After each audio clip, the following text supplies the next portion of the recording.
তোমাকে বলে রাখি, তোমার রব কি দিয়েছে তোমাকে? তিনি তোমাকে নিঃশ্বাস দিয়েছে, যার বদৌলতে তুমি এখনো পৃথিবীতে টিকে আছো। যদি তোমার রব তোমার থেকে এই নিঃশ্বাসটুকু ছিনে নেয়, তোমার শরীরটা 24 ঘন্টার ভিতরে ঘৃণিত হয়ে যাবে। কেউ সোজা মুখে তাকাবে না, নাকি কাপড় দিয়ে তোমার দিকে তাকাবে। নয়াপাড়ার রিক্সা ড্রাইভার, ফসলি জমিনের শ্রমিক, গার্মেন্টসে কাজ করা বোনেরা আমার, অথবা গার্মেন্টসে কাজ করা ভাইয়েরা আমার, যাদের ঘরে ফ্রিজ নেই, টিভি নেই, সোফা, আলমারি, খাট, কোনো কিছু নেই, যাদের ঘরে কিছুই নেই, তাদের বলতে চাই, তোমার নাক থেকে নিঃশ্বাসটুকু চলে গেলে ওই স্বর্ণের খাট পালং তুমি অনুভব করতে পারবে না। তোমার পূর্বে এই পৃথিবীর কেউ নিঃশ্বাস যাওয়ার পরে তার আধিপত্যের অনুভব করতে পারেনি, তুমি পারো। জেনে রাখো নয়াপাড়ার দরিদ্র ও ধনীরা, তোমরা তোমাদের রবের দিকে আসো। যেখানে একজন নবী বলে, ওয়াকালা ইন্নী যাহিবুন ইলা রাব্বি সায়াহদিন, আমি আমার রবের দিকে চললাম, তিনি আমাকে অবশ্যই হিদায়াত দেবেন। তোমরা রবের দিকে যাবে তো ইনশাআল্লাহ। সময় থাকতে ফিরে আসো নয়াপাড়ার মানুষ। নয়াপাড়ার মানুষ নিজেকে মুসলিম মুখে বললে চলবে না, মুসলিম পরিচয় দিতে হবে। তোমাদের জন্য তোমাদের রবের পক্ষ থেকে সুসংবাদ রয়েছে, যারা তোমরা 5 ওয়াক্ত নামাজ আদায় করো, তোমরা যারা রবের সাথে শিরিক করো না, যারা তোমরা নবীর শিক্ষার সুন্নতের বিরুদ্ধে গিয়ে বিদআত ভালো বলে বাড়াবাড়ি করো না, তোমরা যারা নিজেকে মুসলিম বলে মুসলিম হিসেবে থাকতে প্রত্যেকটা অন্যায় অপরাধকে ঘৃণা করো, ন্যায় নীতির জন্য জীবন দিতে প্রস্তুত, তোমরা যারা, তোমাদের জন্য রবের থেকে সুসংবাদ রয়েছে। নয়াপাড়ার মানুষ, তোমাদের রব পুরো পৃথিবীর মানুষের জন্য বলছে, ইন্নাল্লাযীনা ক্বালু রাব্বুনাল্লাহ, নিশ্চয়ই যারা বলে আমাদের রব আল্লাহ, সুম্মা ইসতাকামু, অতঃপর ওই কথার উপরে দৃঢ় অটল থাকে, তাতানাজ্জালু আলাইহিমুল মালাইকা,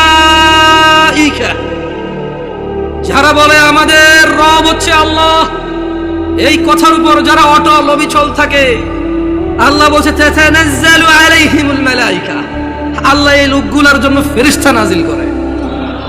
ফেরেশতারা ওদেরকে বলে, আল্লাহ তাখাফু, তোমরা ভীত হয়ো না, কিচ্ছু করতে পারবে না কেউ তোমাদের। 70 বছরের জীবন কে কতই আর কষ্ট দেবে, কতটুকুই বা দরিদ্রতা ভুগবে, কতটুকুই বা অসুস্থতা ভুগবে, কতটুকুই বা লজ্জিত অথবা অপমানিত হবে, কতটুকুই বা অবহেলিত হবে, কতদিনই বা তোমাকে বিচার সালিশে ডাকা হবে না, কতজনই বা তোমার মেয়ের বিয়ের জন্য আসবে না। আল্লাহ তাখাফু, ভয় পেও না। কতজন কতদিন মারতে আসবে বলবে, কতজন কতদিন বলবে হুজুর এখানে কোরআন সুন্নাহর দাওয়াত দেন, আমাদের বিরুদ্ধে যায় এমন কিছু বলিয়েন না।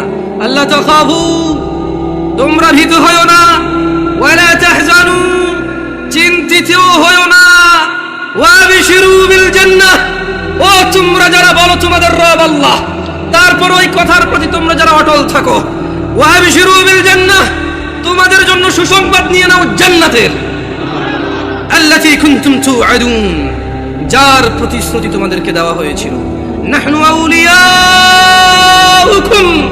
ফিল হায়াতিদ দুনিয়া ওয়া ফিল আখিরাহ, ও তোমরা যারা বলো আল্লাহ আমাদের রব এবং সেই কথায় অটল থাকো, তোমাদের বন্ধু এমপি নয়, মন্ত্রী নয়, তোমাদের বন্ধু এই এলাকার ধনী ব্যক্তি নয়, জজ নয়, ব্যারিস্টার নয়, পুলিশ নয়, র্যাব নয়, আর্মি নয়।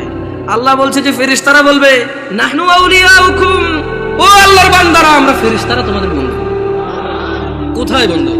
ফিদ দুনিয়া, ফিল হায়াতিদ দুনিয়া, তোমরা এই দুনিয়াতে বেঁচে আসো, জেনে রাখো আমাদেরকে না দেখলো আমরা তোমাদের বন্ধু আউলিয়া। ওয়া ফিল আখিরাহ, যখন মৃত্যুবরণ করে আখিরাতে যাবে, ফেরেশতারা বলছে যে ওখানেও আমরা তোমাদের বন্ধু। ওয়া লাকুম ফিহা মা তাশতাহি আনফুসুকুম ওয়া লাকুম ফিহা মা তাদউন, আর সেখানে তোমাদের জন্য থাকবে যা কিছু তোমাদের মন চাইবে, এবং সেখানে তোমাদের জন্য থাকবে না যা তোমরা দাবি করবে। মানে যারা বলবে যে আল্লাহ আমাদের রব, এরপর 5 ওয়াক্ত নামাজ পড়ে এটাকে সাক্ষ্য দিবে, প্রত্যেক ওই অন্যায় কাজ থেকে নিজেকে বিরত রাখার সর্বোচ্চ চেষ্টা করবে, কোন অন্যায় লিপ্ত হলে সঙ্গে সঙ্গে ক্ষমা চেয়ে অনুতপ্ত হয়ে সে অন্যায় থেকে ফিরে আসবে, আর বেশি বেশি আল্লাহর প্রশংসা করবে, বেশি বেশি নিজের প্রতি যে অনুগ্রহ তার স্বীকৃতি দিবে, আল্লাহ যে অনুগ্রহ করেছে, পিতা মাতা আত্মীয় স্বজন সব দিকে খেয়াল রাখবে। ফেরেশতারা বলছে তোমাদের বন্ধু আমরা দুনিয়াতে, আখিরাতে।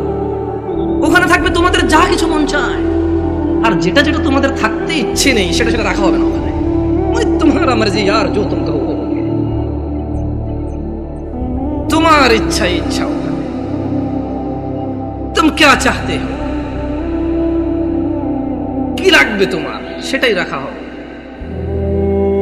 কি লাগবে না তোমার সেটা রাখা হবে না। নুজুলাম মিন গফুরির রহিম, এটা ক্ষমাশীল পরম দয়ালু আল্লাহর পক্ষ থেকে আপ্যায়ন। মানে একজন মানুষ জান্নাতে গেলে তার যা মন চাইবে তাই সে পাবে, আর যা মন চাইবে না তা ওখানে উপস্থিতি থাকবে না। এটা নাকি আল্লাহর পক্ষ থেকে